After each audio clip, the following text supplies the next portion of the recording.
What is going on, Miami Heat Talk fans? Your boy Ernest here, and I'm back with another Miami Heat Talk video. Sorry for the high energy, you guys, but I am on cloud nine right now because that was one hell of an incredible game last night, you guys. For those of you that didn't see it, you missed a hell of a banger. Miami Heat defeats the Boston Celtics 98-95 on a very, very close contested game. And we were led by this man right here, the man whose jersey I'm rocking right now, Mr. Bam Adebayo. Mr. Bam Adebayo drops 30 points, 16 rebounds, dominates, and pulls the win for the Miami Heat. I mentioned it yesterday, you guys. This was a very important game. The next 5-game stretch can make or break us. I feel like I've been saying that all season long, but it can. Because right now we're sitting at a 27-22 record. We're still 6th in the Eastern Conference. But because of the loss that Cleveland had, now we're only 2 games down from the 5th seed. Miami is scratching and clawing our way up the standings, you guys. And as a Heat fan, damn, I love it. Because we were at the bottom of the East earlier this season. People were saying that we should tank, we should go after Wemby, but that ain't how Miami Heat culture is, you guys. We don't tank. We don't lose. We fight and we win, just like us people here in South Florida. That's how we do it, bro. And if you don't like that, you know where to go. Anyways, Bam Adebayo dominating on the offensive end. But I got to give a shout out to my boy Tyler Herro. Tyler Herro, who people talk nothing bad about on the defensive end. Tyler Herro, who I challenged before the season started. Let's see you upgrade that defensive game and see if you truly are an NBA starter. I also challenged Bam Adebayo on the offensive end, telling him that if he can sniff, possibly close to being close to Chris Bosh, he will be one of the best all-around players in the NBA. I am happy to say, you guys, that both guys have done exactly what I've asked, have answered the challenge, because last night, guys, Tyler Herro made the defensive play to save the game. Because when we were up by 3 with a few seconds left and Jason Tatum had the ball, he had Grant Williams open on the corner. And if we know anything about Grant Williams, you guys, when Grant Williams has a wide open shot in the corner, that's money. That would have been a tied game going into overtime. But when Jason Tatum chucked that ball, Tyler Herro snatched it. Tyler Herro made some great defensive plays yesterday. Now, yeah, he's not an amazing defensive player. You know, he's a liability sometimes, but he's stepping up his defensive game. And I loved after the game how he was trolling all the haters saying, I don't play defense, and staring right into the camera. Boy wonder, I see you, bro, doing your thing. Now back to Bam Adebayo. The new Mr. Culture of the Miami Heat. It started with Alonzo Mourning. It moved to Udonis Haslem and Dwayne Wade. And now, you guys, I say that Bam Adebayo is Mr. Culture of the Miami Heat. Bam Adebayo, in my opinion, averaging 22 points a game, 10 rebounds, 3 assists, a block a game. Yes, he is a front runner for Defensive Player of the Year again this year, but there is no question that Bam Adebayo has earned the right to be an NBA All-Star. The last time that Bam Adebayo was an All-Star was in the 2020 season when Jimmy Butler's first season was here. Bam was an All-Star. And for the last 2 years, I feel like he's been snubbed from the All-Star game, especially last year because he missed 6 weeks. That's fine. But if the NBA wants to give the All-Star to Jimmy Butler again and not Bam Adebayo, then that game-missing stuff is bullshit. And they just go on favoritism. I love Jimmy Butler. But missing 19 games this season, I think the All-Star should go to Tyler Herro or Bam Adebayo. And let's be honest, Jimmy don't even want to go. Every time Jimmy's in the All-Star game, he's got this down face, like he doesn't want to be there. So let one of the young guys do it. Give it to Bam, because he has been putting this team on his back, especially when Jimmy Butler is not playing. I said it a few weeks ago, you guys, in one of my recent videos. I think it's time for Jimmy Butler to take a step back and allow Tyler and Bam to do their thing. It's the wave of the future. Jimmy Butler is our closer. We know that when the game's on the line, you give the ball to Jimmy Butler or Tyler Herro. We know that. We understand that. But Bam Adebayo is showing us more and more that he can be that guy. I mean, look at that dagger he hit last night. Game was tied 95-95. He dribbled down to the post. He went to the mid-range, hit with a step back, 15-footer, boom.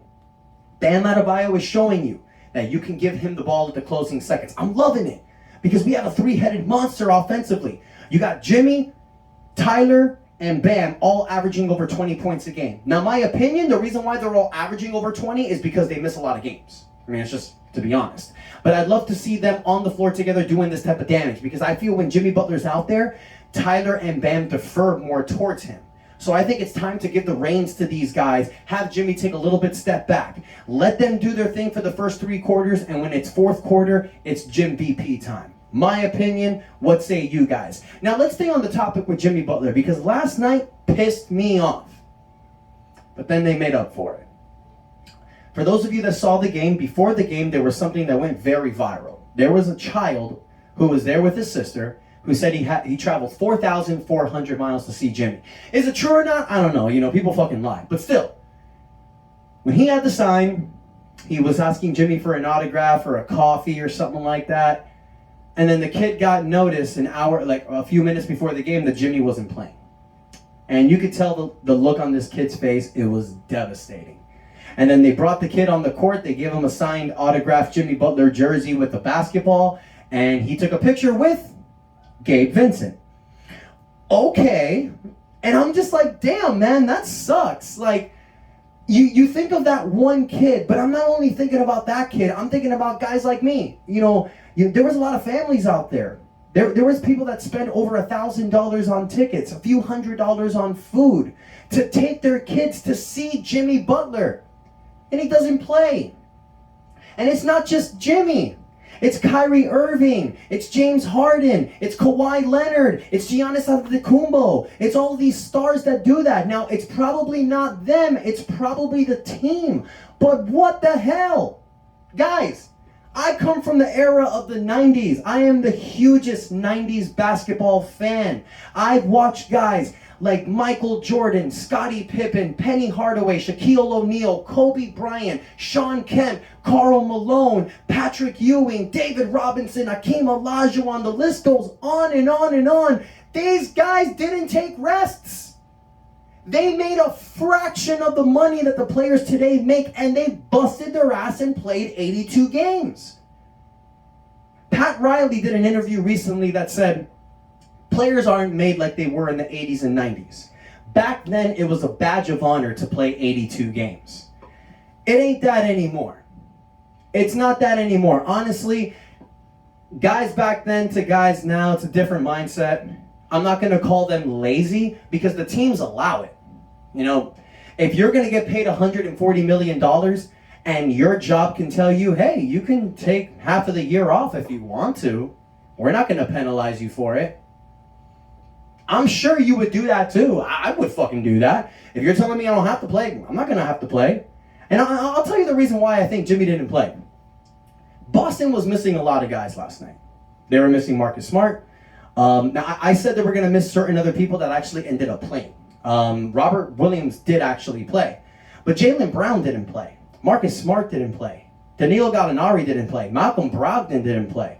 So I think what Miami thought was, okay, it's just Jason Tatum out there. Al Horford didn't even play either. Let's give Jimmy the night off. Let's give Jimmy the night off and let's see what happens. I've mentioned this a lot before, guys. I'm not a big fan of that because we need to win these games. These are very important games to win. We're fighting for positioning. So if you put our closer out, one of our best player, it's going to hurt us. And it's also going to hurt this starting lineup too, because you're not going to give them much chemistry because they haven't played a lot together. So a lot of this is red flags to me. But we won, so there's nothing to complain about. It is what it is. Another thing about last night, Caleb Martin sucked. He started, he played 11 minutes, had 5 points, and got dominated by Jason Tatum. So Hayward Highsmith played and stepped up. 1 second.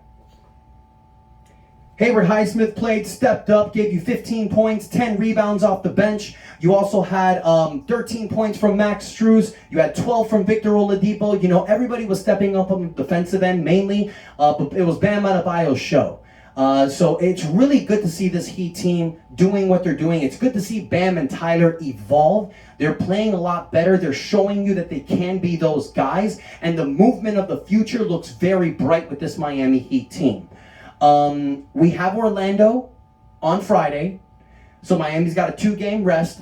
We got Charlotte, Cleveland, New York, and then Milwaukee. So like I said, you guys, the next few games were very important. Boston was going to be the biggest test. We got over that hump. So we need a run going on. Especially being 2 games down from Cleveland, we need a run going. We got to smash Orlando and Charlotte. There's no way we're losing those games. We can't lose those games. You can't lose to shit teams like that. You got to go there and do your job. So we can become 29-22. Now we're getting more above that 500 mark, you guys. Now we're getting out of this crap team echelons and we're putting ourselves where we truly belong. But then we have Cleveland after that. Now, if Cleveland loses the next game or two, that game on January 31st can possibly be 4th or 5th seed. We beat Cleveland, we grab that 5th seed, then it's on to New York on the first game of February. We beat the crap out of New York. We got a rematch with Milwaukee on February 4th. I'm sure Giannis is playing, so they're going to rip a hole out of our ass, but we're going to take it to them. And then we got Indiana February 8th. Guys, this can be it. This could be that run that I'm talking about, you guys. And then we have the All-Star break. So our players are going to rest. Kyle Lowry, Dwayne Dedmon, a lot of these older players are going to get the rest that they deserve. Hopefully, Jimmy Butler doesn't have to go to the All-Star game. I hope he's not selected so he can rest the knee. Because that's exactly what he needs. Go to Cancun for a few days, bro. Take time off. That's what you need. So I want to hear from you guys about all of that, what I thought. But before I finish the video, there's a couple rumors that I want to throw to you guys. First rumor I want to throw at is a possible trade rumor. There was something that leaked out on Hoops Hype yesterday saying that Josh Hart is of interest of the Miami Heat. It was also on Zach Lowe's podcast. He said that Josh Hart would be perfect for the Heat. I don't think there's any rumors of Josh Hart coming to Miami. Guys, we have an abundance of guards and wing players. So to trade for Josh Hart, we've got to give up Victor Oladipo or Max Strus, players that we shouldn't have to give up. I understand that Josh Hart is a Heat culture type of guy, but we already have players for that role. We know what we need. We need a power forward. We need either a power forward or a stretch 5 that can play next to Bam. Screw all this stuff about bringing another shooting guard or small forward. We don't need it. Or if you're going to trade for a potentially better point guard than Kyle Lowry, but Miami recently came out and said they're not going to trade Kyle Lowry. I'm hearing these rumors for Kyle Lowry to the Clippers. That shit's not happening. That's not going to happen unless we're getting like Marcus Morris and Robert Covington in the deal. Then you would pique my interest because the numbers would match it. Now we're getting the power forward. But now all we're going to have is Gabe Vincent at the point guard. Sure, you can slide Victor Oladipo as a backup because Victor can play multiple positions. But Kyle Lowry knows this system. And in the playoffs, you guys, fully healthy, I think this is the final season where Kyle Lowry can do some damage. My opinion. And then it looks like the Miami Heat are having problems finding a suitor for Duncan Robinson. This is the second year of Duncan Robinson's 5-year, $90 million contract. He's averaging about $18 million a year. The only way Miami's going to be able to trade Duncan, in my opinion, is attaching a first-round pick. That's the only way. You're not going to... I understand that Duncan is a three-point specialist, but he hasn't been that the last year and a half. He has lost his confidence so much. Maybe it was because of the money he got. Who knows? But teams are going to find it very hard to trade for him, especially with how he's been playing lately. Now, yeah, a team can say, hey, we can turn him. We can change him. We can make him better. But who knows, you guys? It's going to be really hard for Miami to trade Duncan.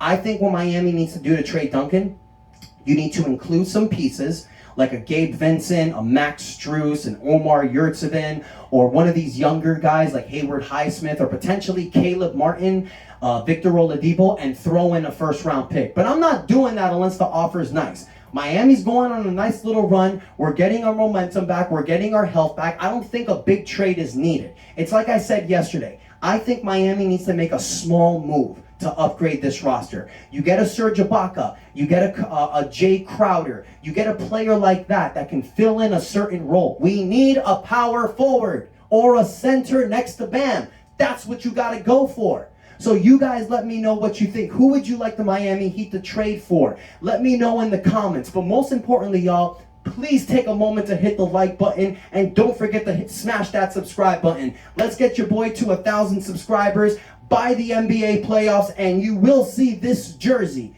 this particular jersey, on a free jersey giveaway. Thank you guys so much. I love y'all. And until next time, your boy Ernest out, and that is enough said.